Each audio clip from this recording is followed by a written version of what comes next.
بسم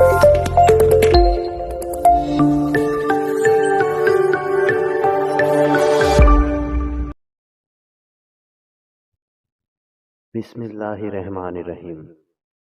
شروع کرتا ہوں اس پاک پروردگار کے نام سے جس کے قبضے میں ہم سب کی جان ہے۔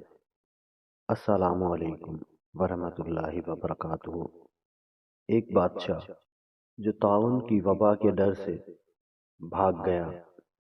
بنو امیہ کا بادشاہ عبد المالک بن مروان جب ملک شام میں طاعون کی وبا پھیلی تو موت کے ڈر سے گھوڑے پر سوار ہو کر اپنے شہر سے بھاگ نکلا، اور ساتھ میں اپنے خاص غلام اور کچھ فوج بھی لے لی، اور وہ طاعون کے ڈر سے اس قدر خائف اور ہراساں تھا کہ زمین پر پاؤں نہیں رکھتا تھا بلکہ گھوڑے کی پشت پر سوتا تھا۔ دوران سفر ایک رات اس کو نیند نہیں آئی تو اس نے اپنے غلام سے کہا کہ تم مجھے کوئی قصہ سناؤ۔ تو ہوشیار غلام نے بادشاہ کو نصیحت کرنے کا موقع پا کر یہ قصہ سنایا کہ ایک لومڑی اپنی جان کی حفاظت کے لیے ایک شیر کی خدمت گزاری کیا کرتی تھی، تو کوئی درندہ شیر کی ہیبت کی وجہ سے لومڑی کی طرف دیکھ نہیں سکتا تھا، اور لومڑی نہایت ہی بے خوفی اور اطمینان سے شیر کے ساتھ زندگی بسر کرتی تھی۔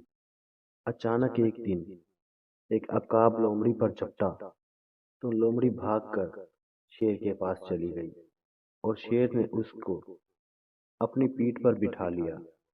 عقاب دوبارہ جھپٹا اور لومڑی کو شیر کی پیٹھ پر سے اپنے چنگل میں دبا کر اڑ گیا۔ لومڑی چلا چلا کر شیر سے فریاد کرنے لگی تو شیر نے کہا کہ اے لومڑی، میں زمین پر رہنے والے درندوں سے تیری حفاظت کر سکتا ہوں، لیکن آسمان کی طرف سے حملہ کرنے والے سے میں تجھے نہیں بچا سکتا۔ یہ قصہ سن کر عبد المالک بادشاہ کو بڑی عبرت حاصل ہوئی، اور اس کی سمجھ میں آ گیا کہ میری فوج ان دشمنوں سے تو میری حفاظت کر سکتی ہے جو زمین پر رہتے ہیں، مگر جو بلائیں اور وبائیں آسمان سے مجھ پر حملہ آور ہوں، ان سے مجھ کو نہ میری بادشاہی بچا سکتی ہے، نہ میرا خزانہ اور نہ میرا لشکر میری حفاظت کر سکتا ہے۔ آسمانی بلاؤں سے بچانے والا تو باجز خدا کے اور کوئی نہیں۔ یہ سوچ کر عبد المالک بادشاہ کے دل سے طاعون کا خوف جاتا رہا، اور وہ رضا الہی پر راضی رہ کر سکون و اطمینان کے ساتھ اپنے شاہی محل میں رہنے لگا۔ عزیز دوستو، امید ہے یہ کہانی بھی آپ کو بے حد پسند آئی ہوگی۔ ویڈیو پسند آئی تو ویڈیو کو لائک اور شیئر ضرور کیجیے گا، اور ہماری حوصلہ افزائی کے لیے کمنٹس باکس میں اپنا ایک کمنٹ ضرور کیجیے گا، اور اگر آپ ہمارے چینل پر نئے ہیں تو ہمارے چینل کو سبسکرائب کر کے ساتھ موجود بیل کی علامت کو بھی دبا دیجیے، تاکہ ہماری ہر نئی آنے والی ویڈیو آپ کو سب سے پہلے ملتی رہیں۔ اسی کے ساتھ آپ کا دوست رانا خالد آپ سے اجازت چاہتا ہے۔